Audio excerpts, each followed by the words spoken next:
welcome to episode 41 of the Fitasylum podcast. Today we're joined by Em. Em, how are you getting on and how was your journey here? Yeah, it wasn't too bad. No wrong turns, didn't get lost. Good start. Sounds like that's a normal thing for you to get lost. Maybe. And where have you come from today? Liverpool. Yeah. The accent gives it away. Good. So how long does that take you? About 40 minutes? No, nearly an hour. Really? Yeah. Because she's come from proper Liverpool. Yeah, proper Liverpool. And I stopped at Starbucks on the way. And she had another coffee when she got it. Mm-hmm. And we discussed how many coffees she has. So in the comments, let us know how many coffees you have. Em, how many coffees do you have? I'd say 5, 6 maybe. Easy. And most of them are out, aren't they? You don't make them at home. Most of them are Starbucks, yeah. That's crazy, that, isn't it? Yeah. That's a lot of coffee. It's a lot of money too. It is a lot of money. What's your standard order? So you've got to try this. If you're a coffee drinker, you've got to try white mocha. Extra hot, it's got to be extra hot. White mocha, almond milk and sugar-free hazelnut syrup. Okay, there you go, guys. Let us know if you try it. Tag Em. Em, where can they tag you in? So it's at easywithemma_PT on Instagram. Nice. And I like that we've started off like that because it makes it nice and easy to start the podcast with a little bit of a chilled vibe because that's what we're going for here. So Em, obviously you are qualified as a PT. Yeah. Who was your tutor on the course? Nathan. Nath, he's brilliant, Nath. He's an absolute wizard, that kid. But he's a little bit different to most of our other tutors. He's quite quiet. How did you find the course in general? So the course, obviously, it wasn't what I expected. So I think everyone has this misconception of doing a PT, like being a PT is we just go in and we train people and that's it. No. And it's all the other bits that you don't really think about. It is. So that obviously was harder than I thought. Tell me if I'm correct, right? So these are the bits that people don't think about. The PARQs, the waivers, the consultation, the anatomy and physiology, the health and safety stuff behind it, the nutrition science-based stuff, the kind of different ways of programming, macro cycles, the business, the diploma in PT side of stuff where we start linking nutrition with anatomy and physiology. Yeah. Is that the bits we're referring to? All that. No. So all that, yeah. We've had students before come on and they're like, oh, Dec, I thought we'd be like 8 hours a day in the gym. I'm like, no, we have to learn the theory as well. Yeah. And I'm really proud of our course because it's such a good, high-level, top quality course where we just really help people become really good personal trainers. And then obviously you've gone on to the mentorship, which you mentioned off pod, that you enjoying? Yeah, absolutely. Do you know what it is as well? Like even just having the WhatsApp group there and just being in contact with other PTs who are already in the industry, and I'll just love that, like our Friday win conversation that we have every week. It is great. I mean, shout out to Hall because she's the one who started that. But yeah, it's a great little community. You can share ideas, help each other, and obviously we did the Friday win, which is nice because it's a little support network. Because PT can be quite lonely. Yeah. It's usually a self-employed. You're kind of doing your own role within a gym. That's there's not other members of staff. It's not as if like there's an admin team. There's a kind of like HR, you are everything in that business. So it's kind of nice with a little group. Do you know what's funny? People say like, I spent hours and hours and hours making all those videos for the mentorship, but people always say the most important part of it is the WhatsApp group, which is lovely because that's nice, isn't it? Yeah. But yeah, that's cool. And what was your weekly win last week? Can you remember? My weekly win last week was I've actually invested quite a bit of money into a personal program that I'm doing just to become a better version of me. Like I always think that's so important to have a coach. I say to PTs, if you don't believe in having a coach yourself, how can you ask other people to invest in your coaching? Definitely. So has that kind of opened some ideas up for you on how you want to run your business, how you want to program? Yeah, it has. Yeah, it's made me think about the type of PT I want to show up as well. Yeah, awesome. I love that, show up as. Because I think there is a perception that in the industry, people are just born to be PTs. They turn up and they've always looked in great shape. They've always been very intelligent. It comes naturally to them, which is never ever the case. A lot of people have gone through their own turmoil, their own struggles. They've kind of tested a lot of things on themselves and then got to a certain point and gone, I can help people through what I've been through, usually with shortcuts and kind of like an easier route. But let's start at the beginning. Where did your fitness journey first start? When did you first start thinking, I know I need to get a little bit healthier, a little bit fitter? So my background's in dance. So I've danced since I was 3. What sort of dance? It was freestyle, like disco dancing, high intense, like non-stop, all the time. I was always in dancing. And then when I went to high school, our school actually had a gym in the school, so I sort of started to get an insight into the gym then. Nice. And when you say gym, what did it have in it? Just basic machines. So I liked it at that point, but I obviously didn't know what I was doing. I was 13, 14, didn't have a clue. And then I left school and went to dance college, so again, just keeping active that way. And went on to do a dance degree. Nice. Now, while I was studying for my degree, I started to become a little bit more obsessed with the body and like how we can strengthen and condition the body for better performance. So then I started to think maybe dance isn't for me. Yep. It's more fitness that I was into. So that's when it sparked from there. That happens to a lot of people, very similar to myself. I went and did cricket studies at Myerscough College, did sports coaching at university, sports science and coaching at uni.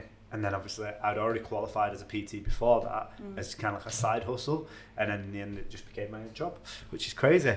And was there a moment that you think, when did you think I want to be a personal trainer? Like, was there a moment that you went, I know this is for me? Yeah, so I'd started working with a company online, and the woman who was like the top of the team was a PT.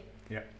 And she had me running like some of the workouts online, and just getting the feedback from the women who were doing the workouts that I was doing sort of gave me that, oh, hang on, I like this. I like that I've made an impact on you, and I like that I've made you feel that way, and I've helped you in that way. So that's when I started to think maybe I could just take this a little bit further. I love that, because I always advocate, if you're a personal trainer, try and get in the gym as much as you can, coaching people. It's like passing your driving license. You know, you learn to a certain degree what you need to know, the basics, the foundation knowledge, but you don't actually learn to drive until you're in the industry. Yeah. I would say, and the area most people struggle with on the course is the practical side of stuff, but you've probably, because you've had the experience, would have found that a little bit easier. Would that be correct? Yeah, it was when I was on the course and I went in to do like my practical assessments with Nathan.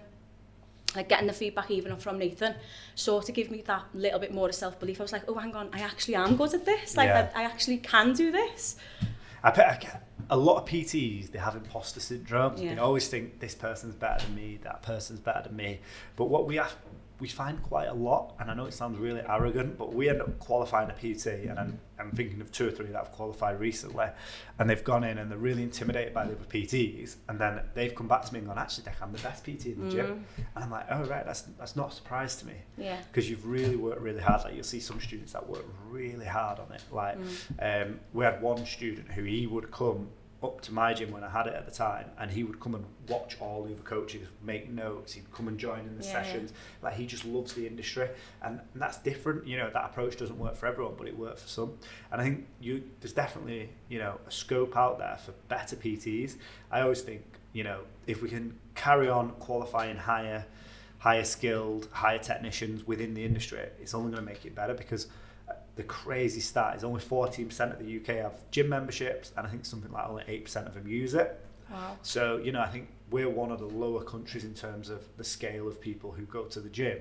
We could really improve that by just having better quality coaches and information out there. And do you find, like, if you thought of your family now, how many of them would you say go to the gym? 1 in 10, 2 in 10, 5 in 10? I think I'm the only one. Really? And I'm the same. Recently I got my mum involved. Like, I got my mum. Like, she's got a lot of health problems or whatever, but I still managed to get it in. Yeah. Last year I got my sister involved in workouts. She's still not confident enough to go into the gym, but I got her up there. Don't get me wrong, my son thinks he's like Arnold Schwarzenegger. Oh my goodness me. We love that confidence though, don't we? And it's just amazing though. Every year, and we're coming up to Christmas now, as you can probably see by the background, we'll sit around the Christmas table, people will be going, oh, I read this in the newspaper about this, or I read this on social media, what about this? And it's good that there's information out there, but often the information is a load of rubbish. And do you find that people are asking you questions about it all the time now? All the time. Is it, do you like it, or is it annoying? Yeah, I do, yeah. Like, I can sit there and talk to someone forever and a day. It's getting me to shut up. That's the problem sometimes. Oh, really? Yeah. But yeah, sometimes they'll ask a question about something in particular, maybe nutrition or some sort of training or whatever, and then they'll ask that same question again. And I'm like, just implement what I've told you, and then we'll go from there. I exactly the same. People would go, oh, Deb, I've read this in the newspaper. And And it was like, oh no, that was it. They'd seen the Lucozade advert about Lucozade being more hydrating than water.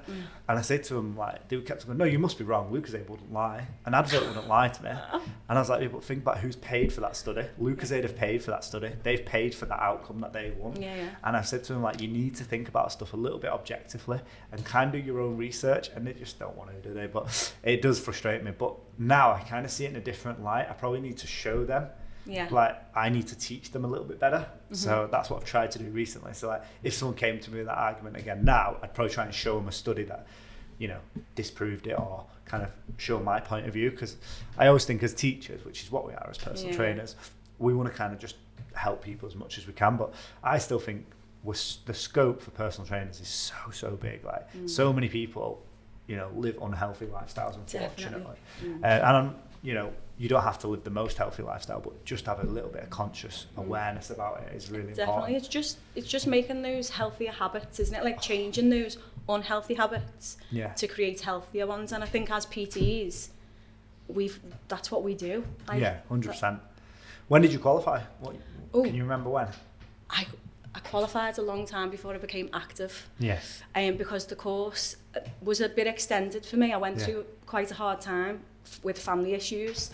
I won't go too much into it, but like we dealt with some grief and all things like that while I was on the course. So luckily, like Nathan and Fitasylum was so we're really good at that. Like, Harry, our boss, is very compassionate, so he will always like help students as much as possible. He definitely did. I think I was like, at one point I was ready to give it in. Really? Yeah, because it was like everything was getting thrown at me emotionally. And I was thinking, I can't do this. But luckily, and I didn't reach out. No. It's like as if I was scared to say anything to Nathan, because I didn't want him to be like, oh, well, you need to stop it then. Do you think that comes from like at school that would have happened? Probably. Because I think we get students all the time going, at school or university, if you do that, you just get kicked off your course. And I think people often think we're exactly the same as what they potentially grown up with or their previous experiences, which is very valid. But we are very compassionate. Definitely. You know, we're a really good team where we will help. But are you glad you completed the course? Yeah, so glad as it. And then you said you were obviously inactive. I was inactive, yeah. For a little period of time, and now are you PTing then? I am PTing now. Awesome. Which gym are you working at? I'm at a little private gym in Liverpool, so it's a women's only. Nice. What's it called? Do you give it a shout out? It's Body and Soul. Nice. And what's it like? Do you know what? It's lovely because it's women. We have 2 male instructors as well, but because it's mainly women, I feel like when you walk in, you just have that sense of women empowerment in there, and everyone gets on with everyone. You can feel a bit more comfortable. Definitely, in your own little space. That's cool. And how are you finding PT? And like, what are you loving it? Is there challenges? Yeah, there's definitely challenges. I feel like you're never going to be 100% perfect, are you? We're always learning every single day, and that's something that I'm doing like every session, every plan, everything I'm learning along the way. But I absolutely adore it. What's your favourite part? Just having that connection with my clients, like being able to build that relationship with them, and then when they come in and they tell me the little wins. Like I had a client who went out at the weekend and she was like, a dress I wore last year, it doesn't fit me no more. And I had another client's being able to drop a dress size already, and just those little wins and seeing the excitement in the faces, that's... Results for clients are so gratifying because you put a lot of hard work, you've gone through the course, you've gone through all the knowledge, and people probably don't understand that when someone says, oh, PT's on 40, 50, X amount of pounds an hour, they don't see that obviously you've had to become highly educated in that area. You know, you're not just turning up for that 1 hour, you've had to program for them, you've had to go through all the other bits and bats that you have to go through legally to get onto the gym floor. And then obviously that's why we charge £40 an hour as a standard now in the country in this day and age. So yeah, I'm glad you're enjoying it as well, and I always think it's really important that students still enjoy it. And then how's your own training going then? Obviously you mentioned earlier you got a program. Well, I say that it's going good. I have had to sacrifice sort of, well, I don't have had to, it's just that I've chose to accommodate the clients, and I am a mum as well, so I've got to make sure I'm fitting everything in. So I'm maybe not as training as much as I want to at the minute, but finding that balance I found was really hard as a PT, because ultimately no one wants to kind of go back to where they were per se. So like for instance, we're in a restaurant. We don't often come and eat in this restaurant because it's work for us. You know, especially for my other half, you know, it's work for her. So it doesn't feel like you're going out. And it's probably similar to you, you know. One of the tips I give to PTs is not only get their own coach, but maybe train at a different gym. I do, yeah. And I think that really helps me. Yeah. I used to think that mindset really switched it on, because I was like, right, between 11 and 1, I know I'm training. I've got to train and eat. So I just knew that was my time. Yeah. And I really looked forward to it each day, and I was really strict. Because when I first started it, I was like, oh, well, the client wants to do 11, so I'll train 12 till 3. And it didn't work. So I made sure that my training was in there, and it's really important to me. So that was excellent. Obviously, you'll find that balance over time. Yeah. And then going forward, like, what are your plans for 2024? So I still work in retail at the moment, so I'm still Nice. part-time in a very busy jewellers. Sure. But the goal is to leave there. Nice. And go full-time PT, but I also want to take my business online. Yeah, that's cool. And I think a lot of people want to go online, and if you're going online, it's a very different job to in-person PT. And a lot of people say, oh, is the advice not just the same? And unfortunately, it's not. So, like, I do think if you're going to go online, you do need to make sure that, you know, you've tried in person first and seen what you do and don't like. And I always think people find it really hard if they go and do online first. I've seen success stories with it, but I always think it's really hard. So I think it's great that you've gone and done it in person. Do you feel like you've learned a lot in person that's going to help you online? Hopefully, even just like with the programming. Yeah. Like for different clients, that's another thing. I think a lot of people who go into PT think, oh, well, it's just one thing for that client. Like I can do it with this client, that client, but everyone's different. So yeah, the programming massively. And have you got like a target audience that you've niched down to? So obviously I want to work with women. Well, Yeah. It might not be obvious, but it is now. Women. And I'm someone who's come from a bit of I don't want to go too much into things, but I was in a toxic relationship. I've come out of that, and the growth that I've had from there to now, I want to help women get that growth. So I probably want to work with women who have been through similar situations that I've been in, who are now just want to fall in love with themselves again. I love that, because I always think if you've had a personal experience with it, you can empathise with the client. So for instance, Holly works with menopause clients, and then she ended up going through perimenopause and helped her mum through menopause. I really specialised in helping people with injuries and lower back injuries. I went through a lot of them towards the end of my powerlifting career. Obviously, I love still teaching people in powerlifting and weightlifting because I'm passionate.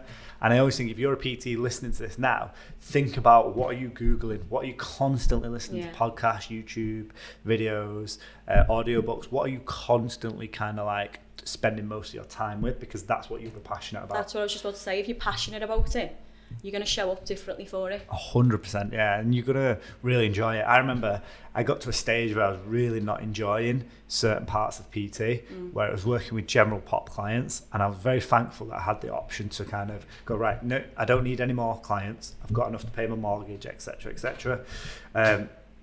And now I'm going to work with people who I really want to work with. So I only selected clients that I wanted to work with that were like either strength based or they were going to look to do their first powerlifting comp. And I absolutely loved it. And it reignited that fire within me. So yeah, it's interesting. So 2024, obviously you want to leave your job. Obviously for people listening, I always think when you start out as a PT, it's good to keep your original job, especially if you need to for financial reasons, and then try and slowly taper that job down into full-time PT. If that's your plan. We had a lad on the podcast just before you who I think is going to like do a hybrid role, so he wants to do a couple of days PT, a couple of days his current job, because he loves the variety. And I think that's, if you love the variety, that's an option as well. So you want to leave the jewelers and obviously go in person, and then obviously potentially online, which I think is pretty cool. Have you got a set target in terms of how many clients you want, or is it kind of you seeing how it goes day by day? Yeah, just seeing how it goes day by day. Obviously, because I'm still doing the jewelers at the moment, it's being able to commit to that amount of clients and not let it sacrifice either one. Do you know what I mean? Yeah. So make sure you still got that top level service. Definitely. I remember I ended up doing like 40, 50, 60 hours a week PT, and the quality of my PT service just plummeted. It was really poor. I usually recommend 25 hours a week for a PT, because doing that 25 hours delivery is so hard. Maybe 30 hours if you wanted to, but you've got to incorporate all your admin, your programming, social media, your marketing, sales, all those stuff around that. So you probably end up doing an extra 10, 20 hours. Yeah, definitely. At least. So whatever your clients are, I usually say times by 2, and that's probably how many hours you're actually working.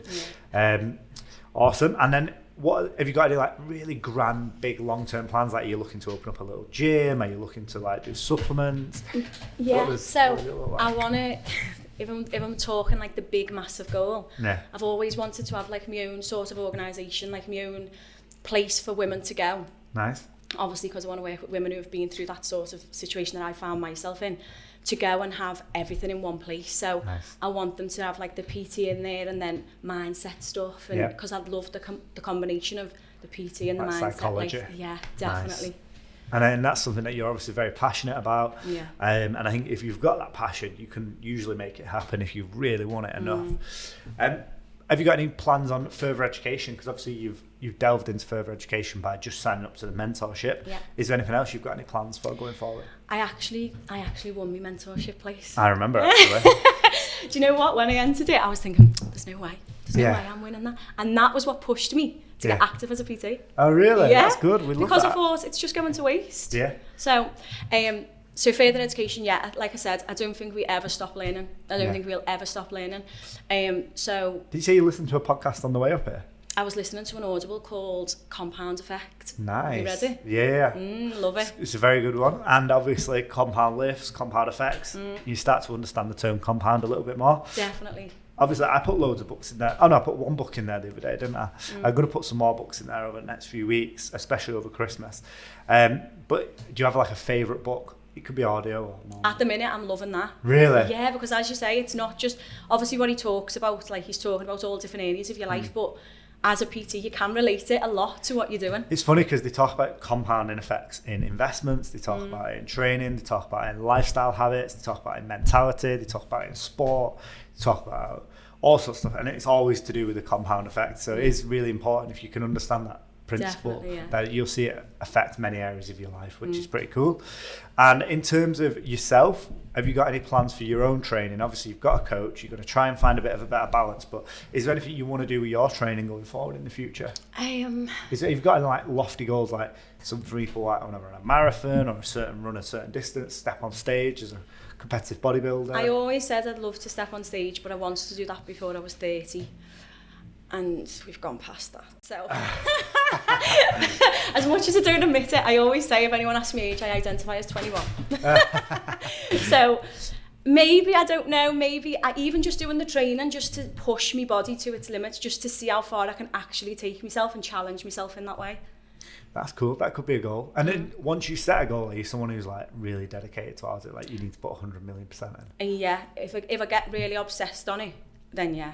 Because you've got to be really selfish if you've got a goal like that. And obviously you've got kids and a family and stuff, so it's really difficult. Like when I was competing in powerlifting or when I did my marathons, like I realised you take yourself away from everyone quite a lot and you're very selfish. You obviously you can't eat the same as what everyone else is eating. You have to really, really, really kind of like commit to it. And I'm like that with if I have a goal that I've set myself and you just go 100%, 100 miles an hour, and it is really tough. So you have to make sure you're ready for that psychologically. Definitely. But no, that's awesome. I think if you're surrounded by the right people, yes, then it helps. You've got to be surrounded by the right people. I think it's one of the biggest things I've learned over the last 10 years actually. But what was your Instagram name again? It's at easywithemma_PT. And when you say easy with Emma, what does that mean? Just that, you know what the reason why I come up with that is because everyone looks at working out and having a healthy life, if you like, as hard. And when you look at it and break it down, it's not as hard as you think it is. No, I would agree. So that's why. And people often think it's hard because they're not willing to change. So if they're willing to change, it's usually fairly easy. Definitely. And if they just realise that it's, like it says it in the book that I've just been listening to, if they just make those small changes over a length of time, they'll see that the consistency, you'll get to that goal, and it wasn't as hard as you thought it was. I used to do this thing with my clients, special general pop, where I try and say to them, right, if you can develop one habit a month, it takes 21 days to develop a habit. You know, if you can do it one a month, that's 12 new habits in a year, where some of them would try and change all their habits, like 6-7 habits at once. And obviously this podcast will be released just before January, I think. Yeah. So have you got like a New Year's goal, New Year's resolution in mind? It's to leave work and go all in. I love that. Guys, let us know what your New Year's resolutions are. And Em, thank you for the podcast. Have you found it? Amazing. I was so nervous. I know you were. She kind of like subtly wanted to cancel yesterday. Yes, I was sort of blaming it on having a bit of a cold. And then I thought if I cancel, I'll keep cancelling. So just go in, get it done, get out my comfort zone and do it. It is very uncomfortable, but you always feel better after you've done it. It's very similar to the gym. And if you ever want to do a podcast, guys, I highly recommend it. And if you want to jump on our podcast, get in the comments. And Em, thank you very much. Thank you for having me. No worries. Episode 41. Hope you enjoyed, guys.